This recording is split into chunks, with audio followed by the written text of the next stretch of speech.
ఓం నమో వెంకటేశాయ. రోజుకి ఒక శ్లోకం, జీవితానికి ఒక దిశ. నమస్కారం.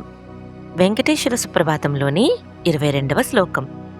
శ్రీపద్మనాభ పురుషోత్తమ వాసుదేవ వైకుంఠ మాధవ జనార్దన చక్రపాణే శ్రీవత్స చిహ్న శరణాగత పారిజాత శ్రీ వెంకటాచలపతే తవ సుప్రభాతం.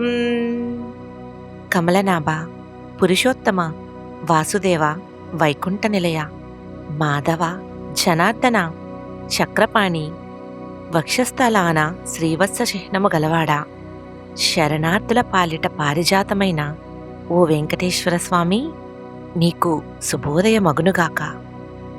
ఎన్ని పేర్లు మారినా మనం కోరేది ఒక్కటే, ఆధారం, రక్షణ, శాంతి. ఈ శ్లోకం లోతుగా ఏం చెబుతుంది? శరణాగత పారిజాత.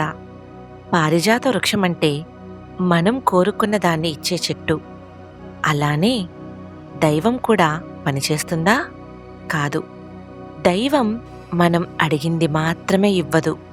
మనం ఏ భావంతో శరణు వెళ్తామో అదే స్థాయిలో మనకు స్పందిస్తుంది. భయంతో వెళ్తే ఆశ్రయమిస్తుంది, ప్రేమతో వెళ్తే ఆనందమిస్తుంది. సంపూర్ణంగా శరణాగతి అయితే మనల్ని మార్చుతుంది. మనిషి జీవితంలో కంట్రోల్ వదిలేసినప్పుడు, సరెండర్ అయినప్పుడు స్ట్రెస్ తగ్గుతుంది, క్లారిటీ పెరుగుతుంది. ఎందుకంటే మనం అన్నీ కంట్రోల్ చేయాలనే ప్రయత్నం వదిలేస్తాం. శరణాగతి అంటే బలహీనత కాదు, అది ఒక డీప్ ట్రస్ట్. దైవం అనేది ఒక రూపం కాదు, ఒక అనుభవం.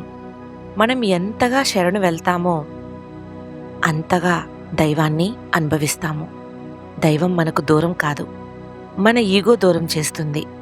ఈగో వదిలితే దైవం దగ్గరవుతుంది. ప్రతిరోజు కాసేపైనా మన మనసును శాంతంగా చేసి దైవానికి శరణు వెళ్ళడమే.